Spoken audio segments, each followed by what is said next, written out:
భారతదేశంలో మొట్టమొదటిసారిగా ఉచిత విద్య, ఉచిత వైద్యం కోసం ప్రజల తరపున పోరాటం చేస్తుంది మీ జీఎంకే టీవీ.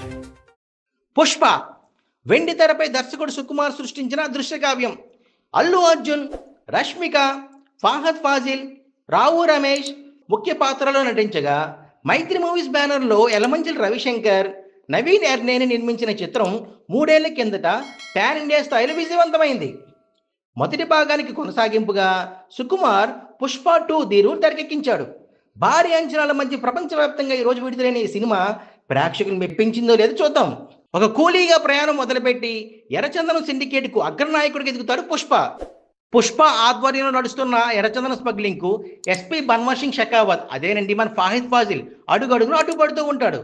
అయితే అంతర్జాతీయ స్థాయిలో ఒక భారీ డీల్ కుదుర్చుకున్న పుష్ప అతనికి అడ్డు వస్తున్న ఎస్పీ నుండి ఎలా దాటాడు, పుష్పపై ఎస్పీ ప్రతీకారం తీర్చుకున్నాడా లేదా అనేది తెరపైన చూడాలి.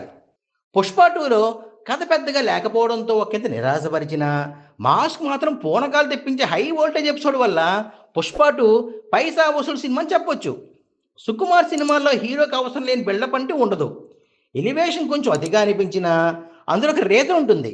ఒక సీన్లో అయితే ఎస్పీ షెకావత్ పుష్ప మనుషుల్ని రెడ్ హ్యాండ్గా పట్టుకొని స్టేషన్లో పడేస్తాడు. పుష్ప అక్కడికి వెళ్ళి ఎలాంటి ఫైట్ చేయకుండా తన మనుషుల్ని విడిపించుకొని వస్తాడు. అలాగే తన చేతిలో జరిగిన అవమానానికి పగబట్టేసి తన వ్యాపార సామ్రాజ్యానికి కూల్చేయడానికి సిద్ధపడ్డ షెకావత్కు ఒకసారి చెబితే అంతా సిద్ధమనిపోతుంది. అదే సమయంలో పుష్ప ఏం చేశాడన్నది ఈ సినిమాలో మరొక అద్భుత సన్నివేశం. ఓవరాల్గా పుష్ప 2 ఫస్ట్ హాఫ్ కాస్త నిదానంగా వెళ్ళినా సెకండ్ హాఫ్ మాత్రం చాలా బాగుందని చెప్పాలి.